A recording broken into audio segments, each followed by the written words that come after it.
Welcome to the new season of MesoTV. MesoTV is a program of the Mesothelioma Applied Research Foundation and is made possible thanks to the generous support of our sponsors. To learn more about our sponsors, please watch the following message. My name is Kelly Batley. My name is Clay Thompson. My name is Neil Mowney.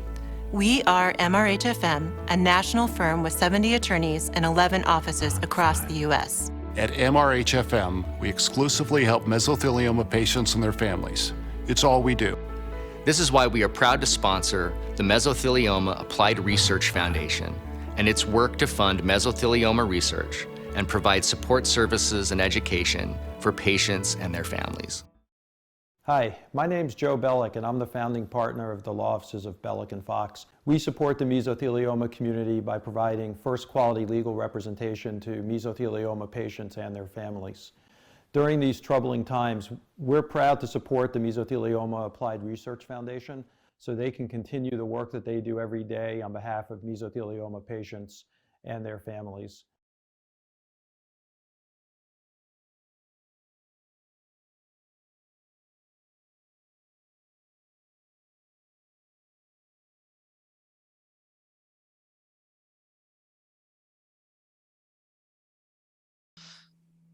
Hi, thank you for joining me today on this episode of MesoTV. We're doing a radiation oncology panel today, discussing some of the topics that I get asked most from patients who are potentially facing having radiation therapy. I'll just go ahead and let you guys introduce yourselves first and let us know where you're from and what your specialty is. If you want to start, Dr. Simone. Sure. My name is Chuck Simone. I'm a radiation oncologist focusing on mesothelioma and other thoracic malignancies. I'm the chief medical officer at the New York Proton Center and also work at Memorial Sloan Kettering. Thank you. Dr. Rimner? Hi, I'm Andreas Rimner. I'm a thoracic radiation oncologist at Memorial Sloan Kettering Cancer Center. I'm the director of thoracic radiation oncology research here and a specialist in mesothelioma. Thank you. And Dr. Hi. Hi. Yeah, hi, I'm Ken Rosenzweig. I'm a radiation oncologist at Mount Sinai in New York. I too specialize in lung cancer, mesothelioma, and other thoracic malignancies. And I'm also chair of the department here. Thank you. Thank you all for joining us today. We really appreciate you being on this. I get asked a lot of questions daily about radiation therapy, so I thought this would be a good one to do. I guess I'd like to start off just first discussing the different types of radiation therapy.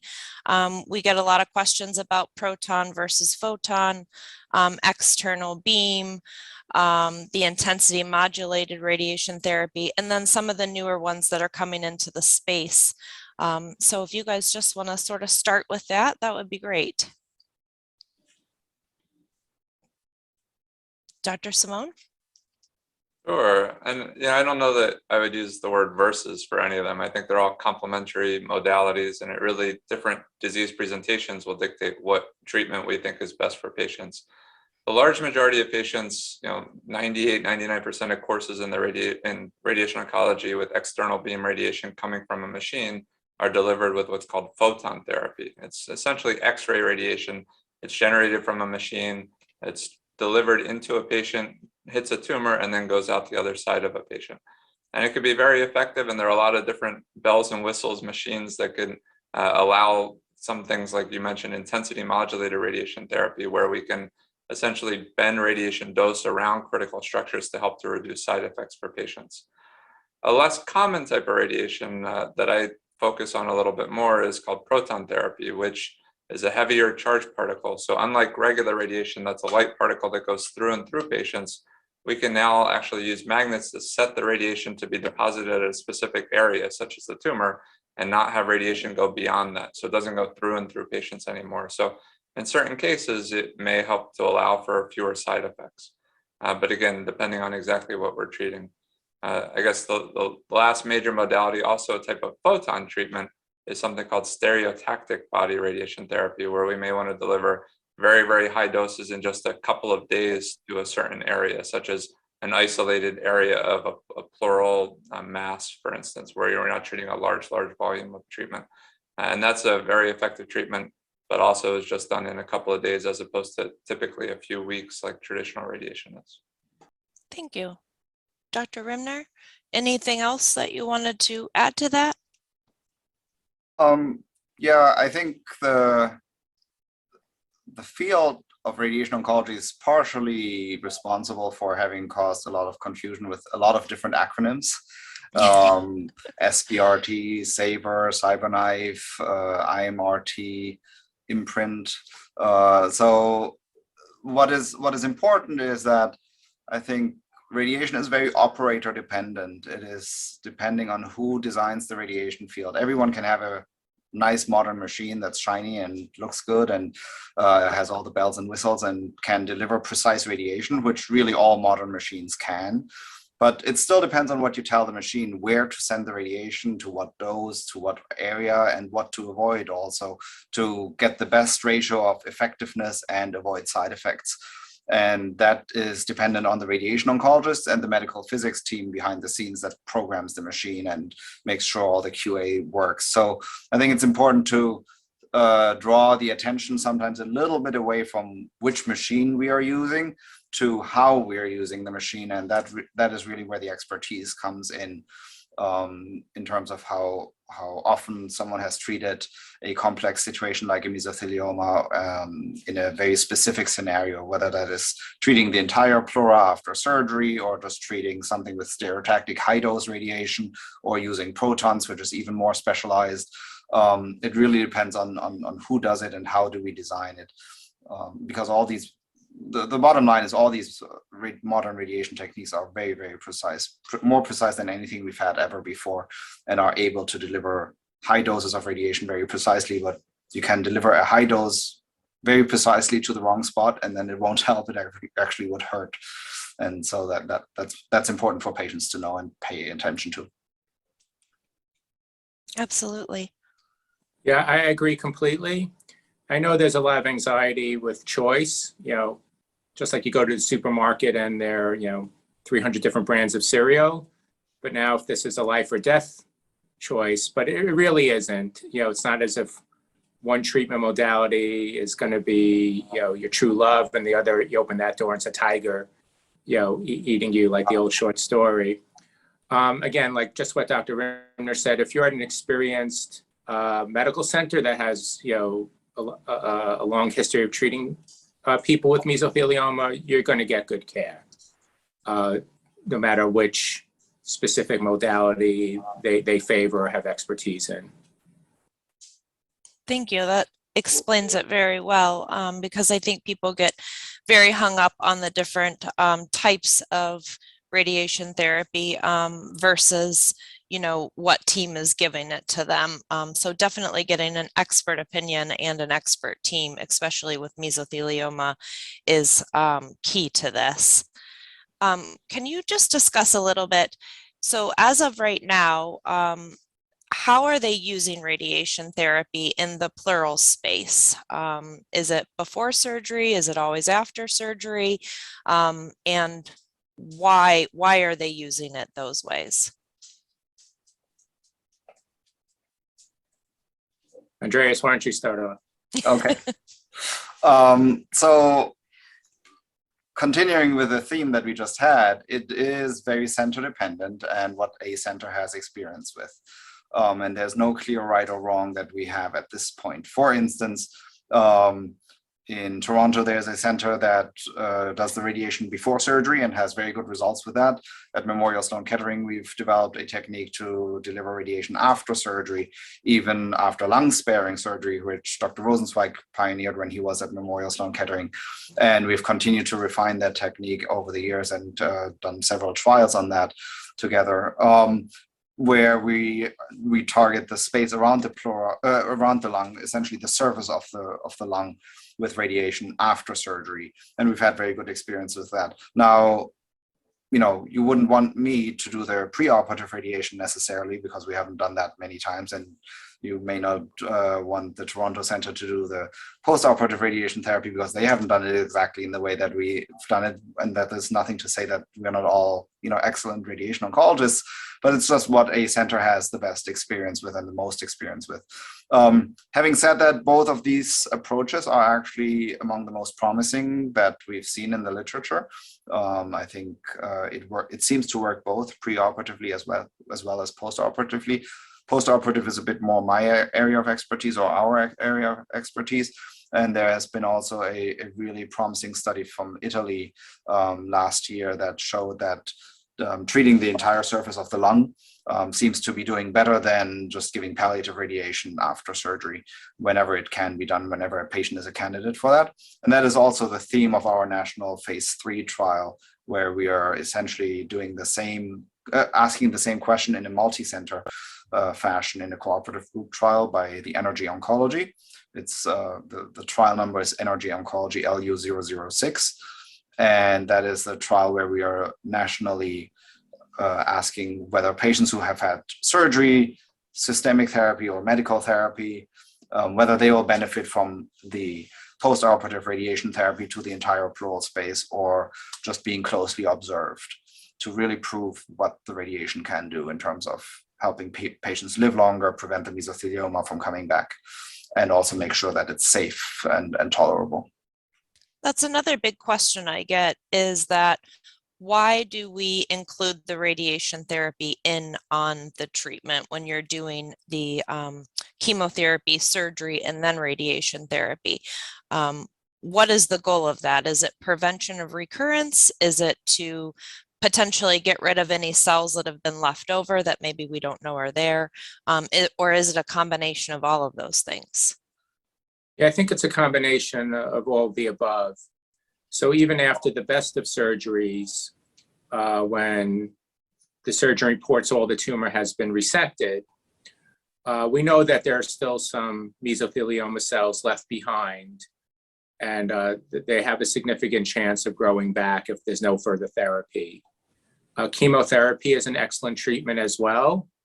It travels all over the body, hopefully killing cancer wherever it might be in the body.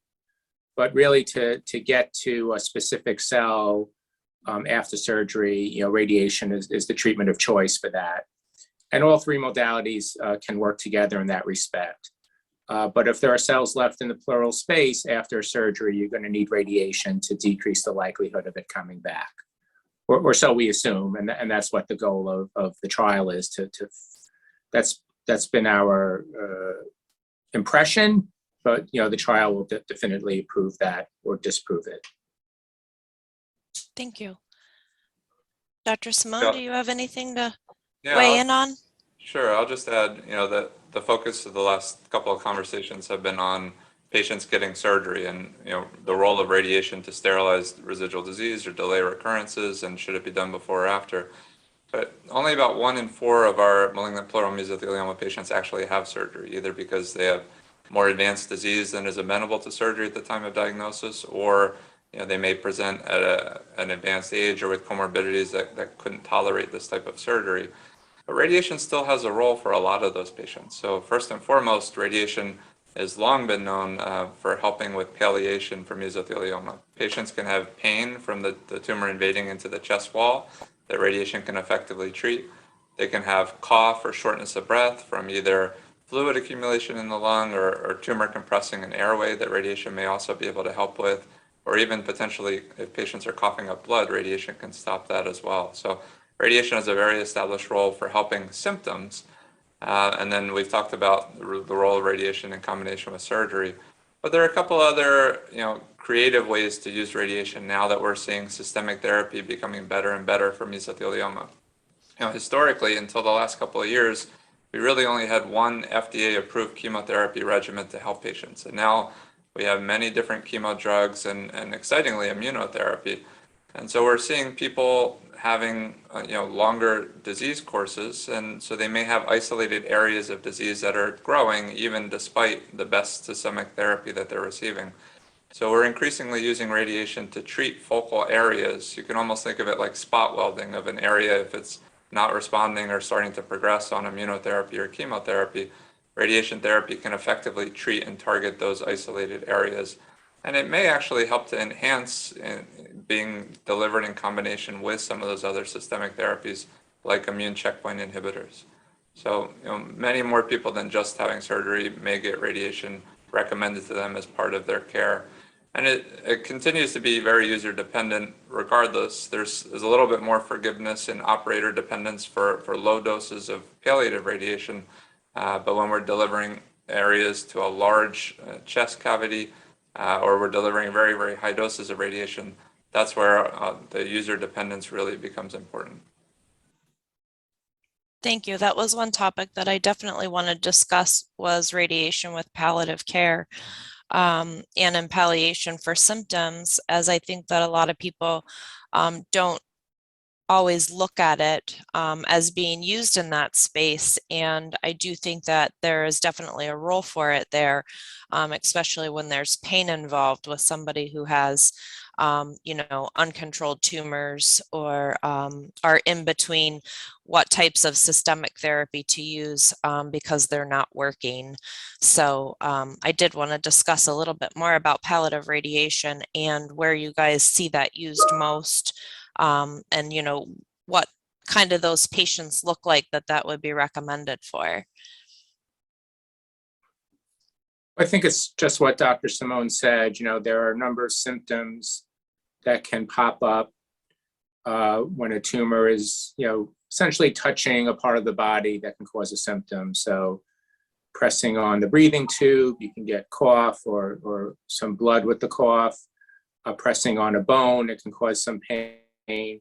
So that's really when palliative radiation is required to help with that. And it's really the best way to get a very quick relief with very limited side effects from the treatment. What Dr. Rimner was discussing a little bit earlier was that we don't agree with going to palliative radiation right from the start. So if someone who doesn't have a whole lot of symptoms, I think all of us on this call would prefer a more aggressive approach if we're going to use radiation, or wait to use palliative radiation until actually symptoms come up. Sometimes there's some pessimism with the treatment, and people don't want to be aggressive, but we think there is a benefit to a more aggressive approach. Yeah, if I may tie into that. Yes, please. I think we've seen a decline in patients seeking out surgical treatments in the last few years, maybe partly due to the pandemic, partly due to maybe some nihilism. And I think we all feel that it's really important not to lose out on the possibility of surgical treatment when someone is a candidate for surgical treatment. And if they are going through surgery, then also to consider the radiation before or after the surgery, which is under investigation, but also that many centers have now experience with around the country. And so it's really important to not lose that window of opportunity, because we do know that the patients that have done best overall in terms of their overall outlook are the ones that we've treated aggressively with all three treatments, systemic therapy, surgery, and radiation. That's clear in the literature. Whether that is just selection, the people that can undergo all three do the best, or whether that is really an effect of the treatments, that is part of what we're studying and what we're investigating. But it certainly looks that way. And we wouldn't want a patient to lose out on that opportunity or that window of opportunity, because mesothelioma, just by the nature of it, tends to progress relatively quickly. So there's a finite window where we have the opportunity to pursue these aggressive treatments that then can really translate into a better outcome. And for a patient that has had surgery, maybe they were questioning what the pathology really was, and so they had surgery done. Can they then seek to get radiation? If they've had it done at a different center, are they able to then, move on to getting radiation somewhere else, if that would be, what you would suggest, or what a center of excellence would suggest? think the answer is yes. First and foremost, patients have to be comfortable with their provider, but we have the same literature in radiation oncology that surgery does, that for complex thoracic cancers, there's better survival when you go to centers with a high volume in that disease site. So radiation oncologists that focus on mesothelioma are going to have better outcomes for their patients, just like surgeons who do these large lung sparing surgeries, they're going to have better outcomes for their mesothelioma patients. I will say it probably is correlated to some extent. Centers that have large volumes tend to have very experienced surgeons and very experienced radiation oncologists. And there is a benefit to doing your radiation and your surgery together and having that close communication between your surgeon, your medical oncologist, your radiation oncologist, as well as your radiologist, pathologist, and pulmonologist, everyone together in a tumor board talking about the patient. But certainly they don't need to be in the same center. And if there's better expertise for the type of radiation or the type of surgery that a patient could benefit most from, then yes, they should seek that second opinion for sure. Thank you. Yeah, that's a question I get a lot of, just because patients maybe start with, a local center, and then once they actually get that pathology report back, or they know exactly what it is, then they do seek to have that second opinion somewhere else. But they just wanted to know what are their options, beyond, if they are eligible to have other treatments somewhere else. So thank you for clearing that up.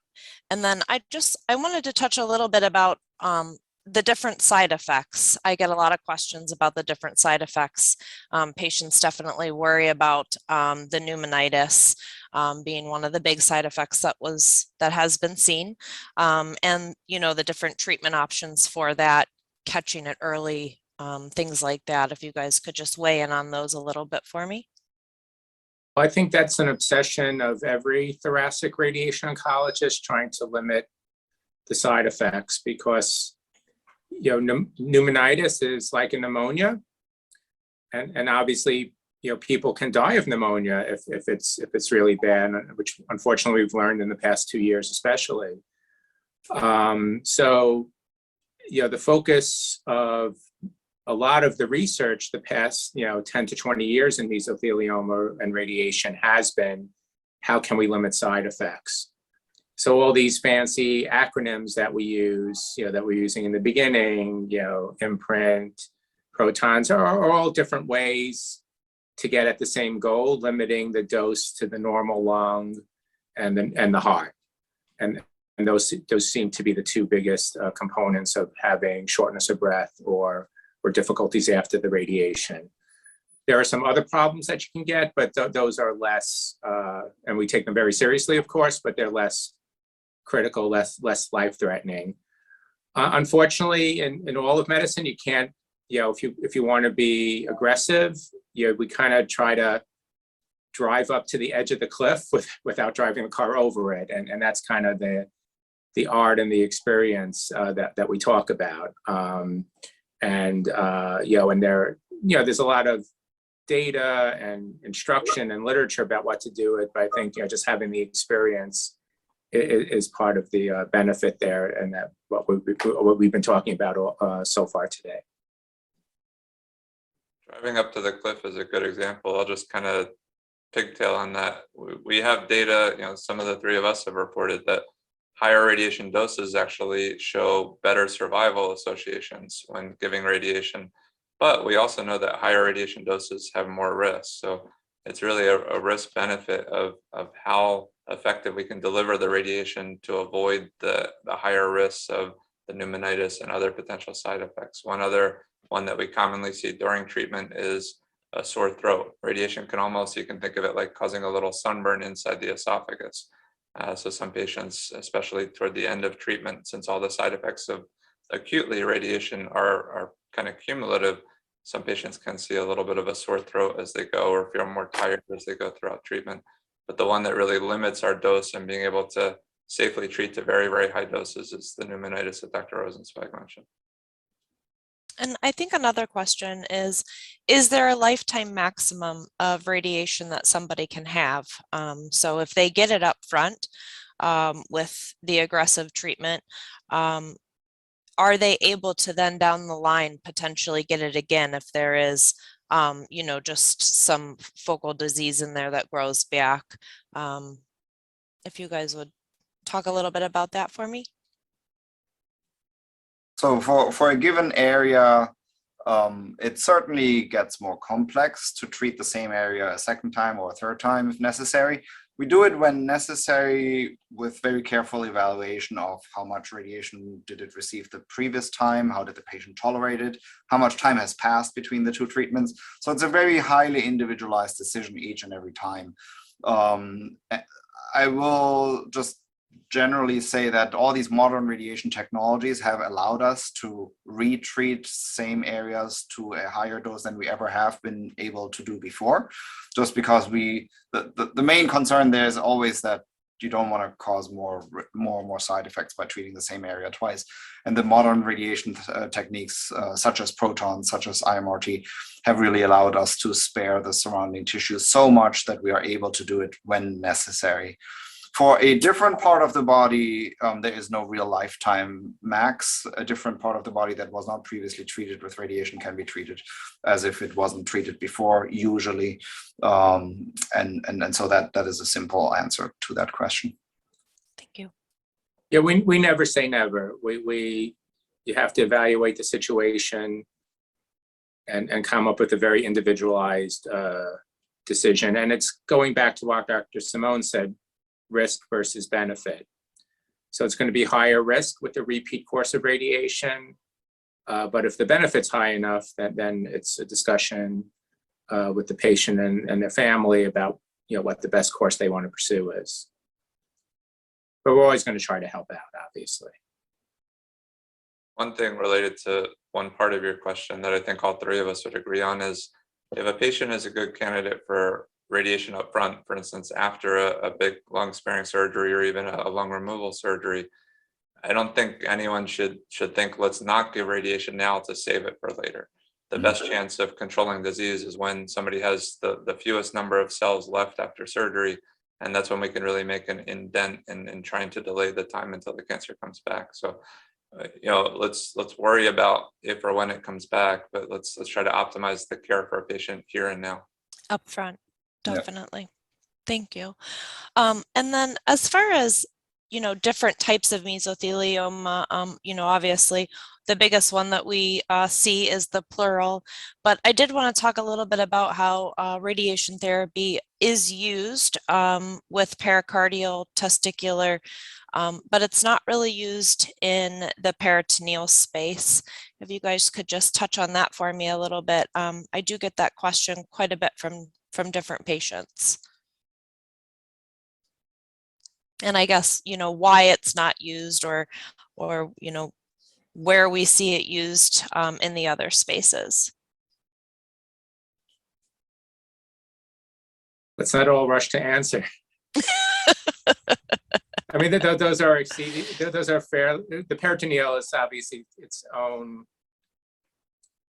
you know, very specialized disease with doctors who you know have a lot of experience and expertise in that. It's a little funny, you know. There's a muscle called the diaphragm that separates the chest from the abdomen, but it might as well be different sides of the universe, even though they're just about, you know, an inch apart.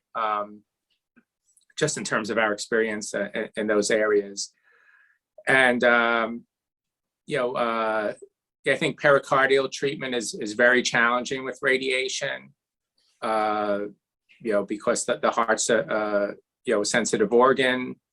Yeah, I know Dr. Simone has been doing some work with protons, which might be, you know, the only safe way to do that. Testicular, I don't think any of us have that much experience with, because that would probably be, you know, a radiation oncologist who works in, you know, prostate cancer, testicular cancer. It's very dependent not on what it looks like under the microscope, but more what part of the body is involved. So I personally haven't seen any of that. I'm not sure if my colleagues have either. I guess I was just more thinking of, so presentation of disease is different. You know, a lot of patients think mesothelioma it presents the same way everywhere because that's sort of the tag name for it. But presentation is very different when you're looking at it within the space of the lung versus the space of the peritoneal cavity. And that's why radiation has been proven to work much better in the pleural space. It's just more challenging for us to deliver radiation in the abdomen. Mesothelioma, if you compare it to, for instance, a lung cancer, to make it very simple, if there's a lung cancer in a lobe, you can take out that lobe and you kind of got it all. But once cancer is in the lining of the lung, the pleura, there's no real anatomical barrier. But through the advanced techniques that we've been talking about, we've developed ways to deliver radiation to that entire chest cavity.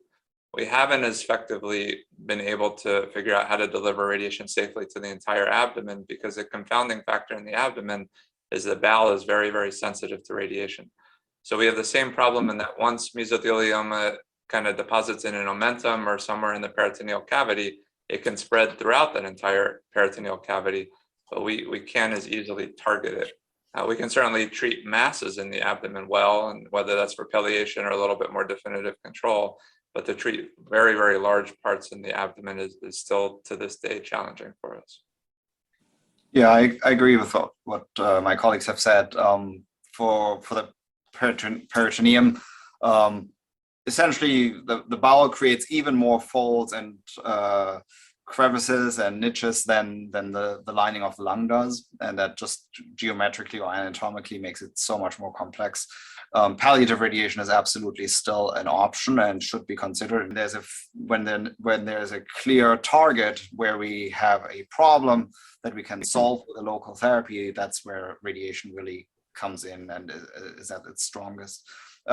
We have a small series of pericardial mesotheliomas, which are of course extremely rare. We're actually just in the process of reviewing them. And with the radiation techniques, such as IMRT or protons, we have been able to sometimes treat around the heart, similar like we have been treating around the lung. But these are certainly very high risk and unusual scenarios, and even more rare than pleural mesothelioma is. So there's really no studies that prove that this is the way to go or not. And it's always a conversation with a patient as well, right? Some patients are willing to be aggressive and are willing to, understand the risks and want to take them and want to do everything they can. And others are a little bit more cautious when it comes to side effects. And so I think it's our job also to guide them through that. We can offer them the aggressive treatment, and that we can tell them that this is what we would do, or this would be the standard to the best of our current knowledge. But it's still always a conversation with a patient to tweak it so that we're all on the same page as a team with the patient. Thank you. And then I just wanted to talk a little bit about, kind of on the back side of that, what is the actual, what is the procedure for the radiation? So is there a set amount that somebody gets? Is that dependent on where they're seen, what type of radiation you're deciding to give? And, what is the planning stages of that? When we've made a decision to treat with radiation in an effort to be definitive, so not palliative treatment, but a more aggressive treatment, first we do a planning appointment, which we call simulation, where the person comes in, we custom make a device to help them keep still during the treatment. We get a CAT scan, and we'll typically get other imaging such as a PET scan to help us identify if there's any areas that we really need to focus on. And then the patient leaves, and then we do all the work. That's when the work really starts, where it's many hours of figuring out what's tumor, what needs to be treated because there's a risk of tumor there, and which are the normal structures that need to be avoided. And that could be many, many hours of meticulous work on the computer. we sometimes joke our surgery is done on the computer, after the patient has left. And then we, as Dr. Rimner was saying at the very beginning, then we hand it off to the physics department. And these are people who have expertise, whether master's degrees, physics degrees, or dosimetry degrees, who really spend many, many hours coming up with the treatment plan. And that's especially where experience comes into play as well, the behind the scenes people. And that can take them many hours too, many iterations of the plan until they feel it's safe. They discuss it with the physician. The physician says, I like it, but tweak this and that. And there's kind of a couple of versions back and forth, even with the most experienced team. And then you kind of have a final plan. And then it goes to the therapists, who are the ones who actually administer the treatment. They're the ones who push the button on the machine. Of course, they go to school for a couple of years to learn how to push the button. It's not that simple.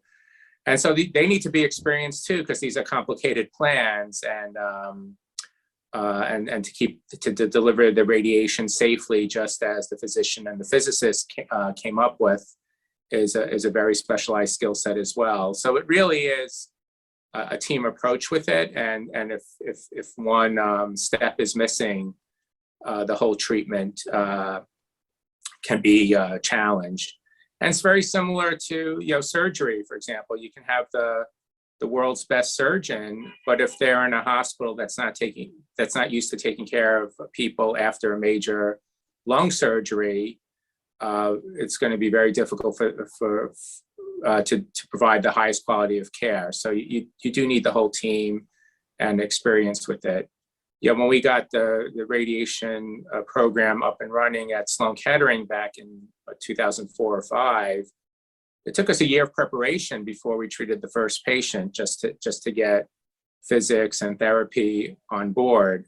Things were a bit newer back then, but it wasn't just, oh, let's plug and play, or let's try this medicine on that disease. It was a big deal, and it still is. Absolutely. And about how many treatments are people looking at when they do the combined upfront with the surgery and the chemotherapy? Does that vary depending on where they're being treated at? So after surgery, we usually treat in over 5 to 6 weeks of daily treatments, Monday to Friday, 5 days a week. And it's essentially like coming in every day for having an X-ray taken. On a daily basis, you don't necessarily feel any immediate effects, but you just have to come in every day, and every day a small amount of radiation targeting the entire pleural space is being delivered. So yeah, in conjunction with surgery, that is usually the course. Thank you. In the palliative setting, it could be anywhere from a single day to 2 or 3 weeks, Monday through Friday. For these isolated areas of progression, for instance, say on chemotherapy or immunotherapy, if we're targeting with high dose radiation, that may just be a couple of days as well, 3 days, 5 days, most typically. Thank you. And then so one last thing with that. So if someone's being treated on the national protocol that Dr. Rimner is running, there's a very prescribed schedule. If they're not on something like that, there's going to be some minor variation between doctors. Just like Dr. Simone was saying, sometimes we do 4 of the highly focused treatments, sometimes we do 5.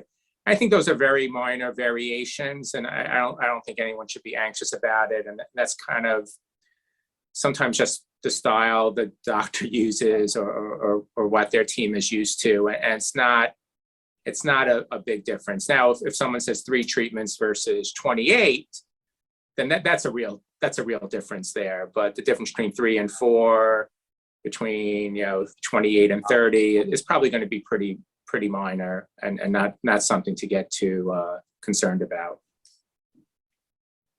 Thank you. And then as far as kind of what's on the horizon, I know Dr. Rimner, you have the trial going on. I wanted to let you guys kind of open up the forum to see what's on the horizon at the different centers, if anything's we're looking forward to in the space of radiation. Yeah, so from just a radiation perspective, we already talked about the national trial. Beyond that, I think we are all adapting to the ever-changing landscape in terms of medical treatments, as Dr. Simone mentioned earlier. So immunotherapy has been shown to really have some interesting results in recent trials in the last year or two. And so we as radiation oncologists have to, again, learn how to integrate into that and how to play ball with that, if you will, in terms of overlapping side effects, as well as how to actually optimally combine it for optimal anti-tumor effect. So, and we've started to scratch the surface with that. There's some really intriguing results that radiation and immunotherapy can actually work well together. We just completed a phase 1 study on an anti-PD-L1 antibody in combination with a high-dose stereotactic radiation. And we also now are trying to combine immunotherapy with the IMRT to the entire pleural, which we've called imprint. And so those are 2 examples of where we're trying to see how the 2 can really work together. We have to carefully study them. We have to make sure that we don't observe any unusual side effects, but we have some really intriguing results that they can work well together. And the immunotherapy can make the tumor more visible, or the radiation therapy can sometimes break up the cancer cells and make them more visible to the immune system, and the immunotherapy can then come in and be even more effective than it is by itself. So there are some really intriguing results in that direction. I feel the same. I think we're seeing how immunogenic this malignancy is for good reason, and that's great that we're seeing great responses with immunotherapies and other types of systemic therapies. So how do we use radiation to synergize or optimize the medical management? And I think PD-1 and PD-L1 drugs will be the major player. And in our experience, we had an immunogene therapy trial, and when giving radiation to those patients, we saw dramatic responses. So I think we're going to see how we can kind of untap the potential of these systemic therapies by giving radiation with them. And I think we'll continue to see improvements in the delivery of radiation. A few years ago, we weren't using proton therapy to treat mesothelioma. A few years ago, we weren't using stereotactic radiation to treat mesothelioma. And now we have 2 really important tools in our shed that can help with different scenarios to either improve tumor control or reduce side effects for our patients. So I think we'll continue to see advances in that way as well. Yeah, and I think there are going to be new indications down the road, because as the medical treatments improve, and thankfully people are living longer with this disease, new situations pop up where radiation might be helpful, where we never had that opportunity before.